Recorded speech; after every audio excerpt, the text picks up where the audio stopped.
Assalamualaikum warahmatullahi wabarakatuh. Selamat pagi anak-anak. Hari ini kita akan belajar tentang tema 3, subtema 3 pembelajaran 1. Ayo menjadi penemu. Kita sudah mempelajari tokoh-tokoh dunia dengan penemuannya. Lalu sikap-sikap seperti apakah yang harus dimiliki menjadi seorang penemu? Ayo kita belajar dari Pak Habibie.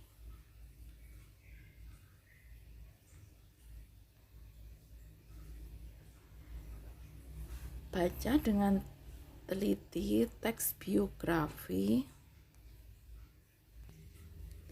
tentang perjalanan hidup Bapak Habibie sebagai berikut. Disiplin dan kerja keras awal dari sebuah inovasi cemerlang. Profesor Dr. Ing Bahruddin Yusuf Habibie adalah Presiden ketiga Republik Indonesia yang menjadi kebanggaan bangsa Indonesia. Beliau lahir di Parepare, Sulawesi Selatan, tanggal 25 Juni 1936. Masa kecil Habibie dilalui di Parepare. Sikap hidup, disiplin, kerja keras telah ditunjukkan Habibie sejak anak-anak. Ia memiliki semangat tinggi pada ilmu pengetahuan dan teknologi. Ia melanjutkan SMA di Bandung dan prestasinya selalu menonjol, terutama pada pelajaran IPA dan matematika.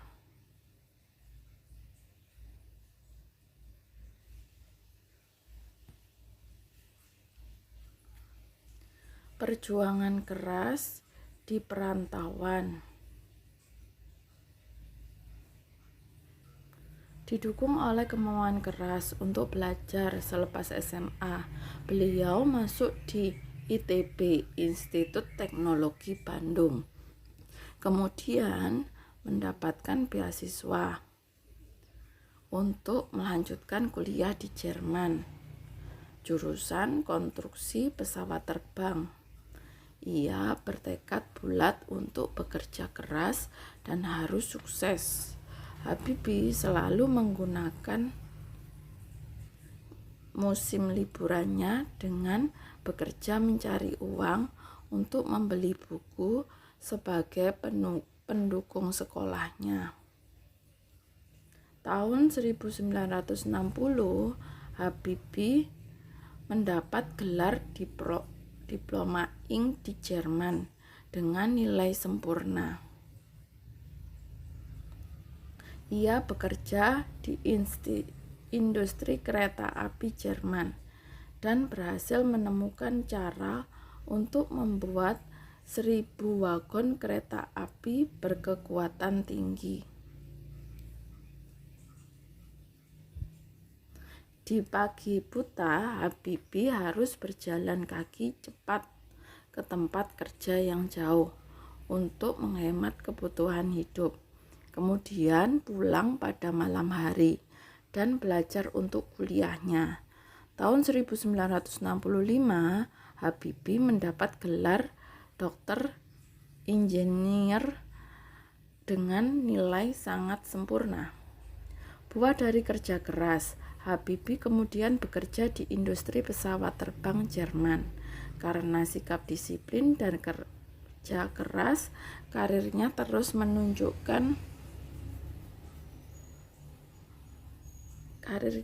naik hingga dipercaya menjadi Vice President sekaligus direktur dan penasehat senior di bidang teknologi. Ia menjadi satu-satunya orang Asia yang berhasil menduduki jabatan bergengsi di perusahaan pesawat terbang Jerman. Kecintaan pada tanah air. Tahun 1968, Habibie mengundang 40 insinyur Indonesia untuk bekerja di Jerman guna mempersiapkan keterampilan dan pengalaman mereka dalam membuat produk industri dirgantara, maritim, dan darat di tanah air.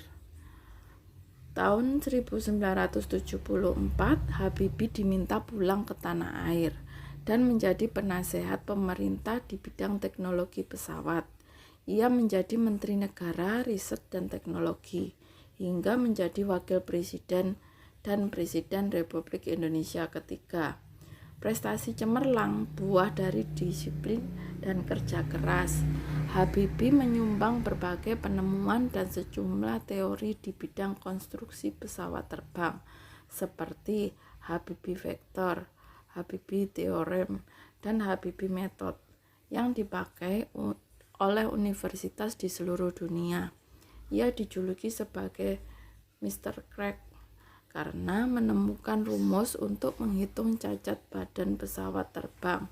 Ia juga menerima banyak penghargaan dan prestasinya diakui oleh internasional seperti Jerman, Inggris, Swedia, Perancis, dan Amerika Serikat, serta menerima penghargaan yang hampir setara dengan hadiah Nobel. Habibie, Bapak Teknologi Indonesia. Tahun 1976, Habibie mendirikan industri pesawat terbang pertama di kawasan Asia Tenggara, yaitu PT Nurtonio dan industri strategis lainnya.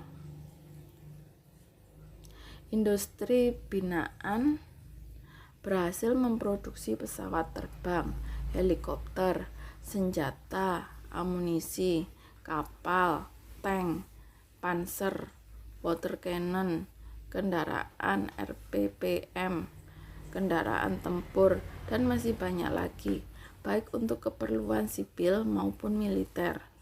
Di tingkat dunia, Habibie terlibat dalam berbagai proyek desain dan konstruksi pesawat terbang seperti Fokker, pesawat angkut militer, jet eksekutif, Airbus, pesawat angkut dengan teknologi mendarat dan lepas landas secara vertikal CN-235 dan CN-250.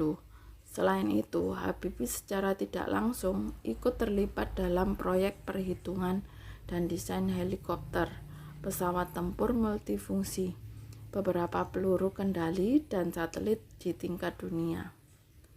Setelah membaca bacaan di atas, dilanjutkan dengan menjawab pertanyaan berikut. 1. Apa topik masalah dari teks tersebut? 2. Apakah teks tersebut adalah jenis teks eksplanasi ilmiah? Jelaskan dan berikan contoh. Apa pesan yang ingin disampaikan penulis melalui teks tersebut? Jawablah pertanyaan-pertanyaan tersebut pada buku tulis kalian. Kemudian cermati kembali teks eksplanasi pensil si kecil yang amat penting pada pembelajaran sebelumnya.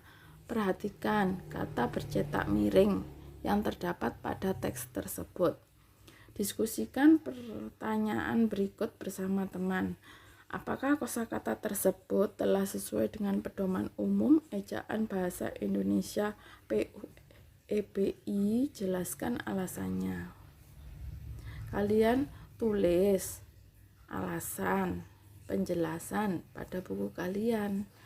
Kemudian untuk nomor berikutnya, nomor 2, di mana dan kapan biasanya kamu menemukan penggunaan kosakata tersebut. Yang ketiga, kapan saat-saat kita dapat menggunakan kosakata tersebut, dan saat kapan kita sebaiknya tidak menggunakan kata-kata tersebut. Jelaskan alasannya.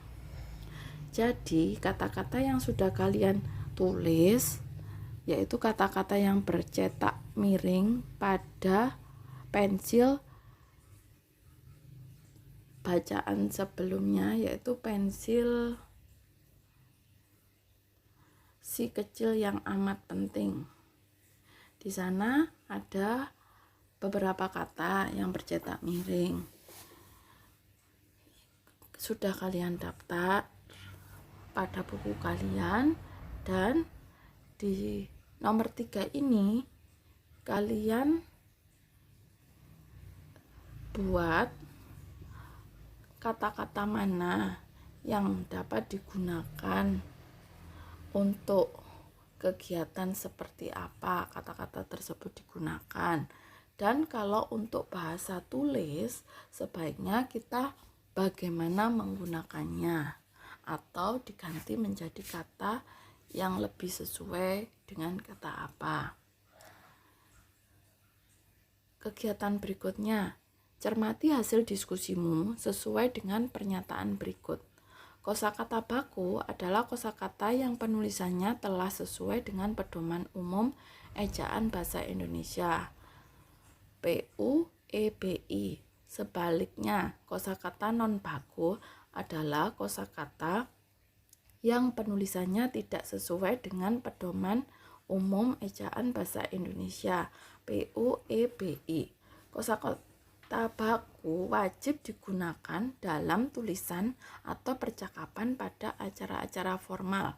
Kosakata non baku boleh digunakan dalam bahasa percakapan pada acara non formal, seperti saat berbicara kepada teman dalam kehidupan sehari-hari.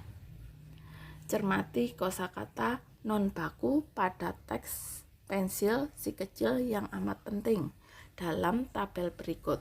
Tulis arti kata tersebut dan temukan padanan kosakata bakunya.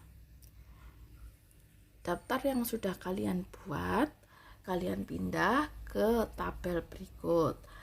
Kemudian kalian cari arti katanya dan kosakata bakunya. Dikerjakan di buku bahasa Indonesia.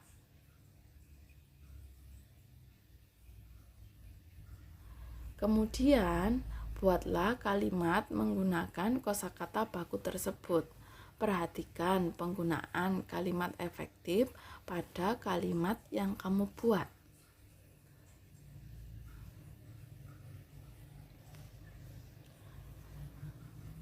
Selanjutnya, Habibie dengan penemuannya telah memberikan manfaat yang cukup besar terhadap dunia transportasi, khususnya pada transportasi udara. Bagaimana pengaruh alat transportasi terhadap kehidupan ekonomi masyarakat Indonesia? Amati proses distribusi kegiatan ekonomi berikut ini. Di sini mulai dari pabrik, kemudian pendistribusian barang yang telah diproduksi oleh pabrik menggunakan truk atau pesawat untuk jarak jauh. Kemudian truk tersebut mengantarkan barang ke distributor, sampai ke distributor diantarkan ke toko-toko atau supermarket, dan kemudian diperjualbelikan kepada masyarakat sekitar.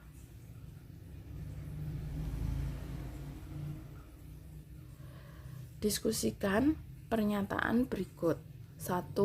Bagaimana pengaruh alat transportasi modern terhadap penyebaran barang hasil produksi pertanian, perikanan, dan industri? Berikan beberapa contohnya. Yang kedua, apa yang akan terjadi pada kehidupan masyarakat jika tidak terdapat beragam alat transportasi modern seperti pesawat terbang, kapal laut, kereta api, dan truk kargo? Tulis hasil diskusimu pada diagram berikut. Pada diagram tersebut, kalian tulis beragam hasil produksi pada kotak berwarna orange. Kemudian ada alat transportasi untuk kehidupan masyarakat pada kotak berwarna hijau. Dan jika tidak ada alat transportasi, bagaimana kehidupan masyarakat kalian tulis pada kotak berwarna merah. Amati kehidupan ekonomi di lingkungan sekitar sekolahmu. Buatlah cerita proses perjalanan satu benda yang dijual di lingkungan sekitar sekolah, yaitu dari benda tersebut dihasilkan, disebarkan, hingga sampai pada dirimu. Kalian kerjakan di buku tugas IPS. Ceritamu dapat dalam bentuk tulisan atau gambar. Buatlah dengan jelas dan rapi. Kamu dapat memajang hasil karyamu di kelas sebagai bahan belajar bersama teman-teman. Untuk kegiatan selanjutnya, amati rangkaian seri dan paralel yang telah dibuat pada pertemuan sebelumnya. Diskusikan bersama keluarga di rumah untuk menemukan persamaan dan perbedaannya. Tulislah dalam diagram Venn berikut. Jadi kalian harus menuliskan pada diagram Venn berikut di buku tulis kalian masing-masing.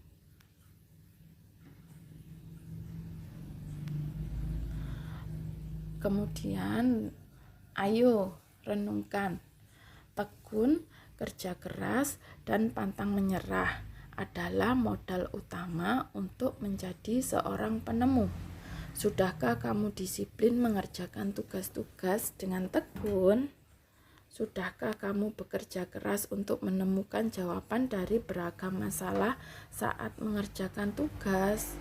Sudahkah kamu berpendirian teguh dan pantang menyerah saat beberapa kali percobaanmu gagal?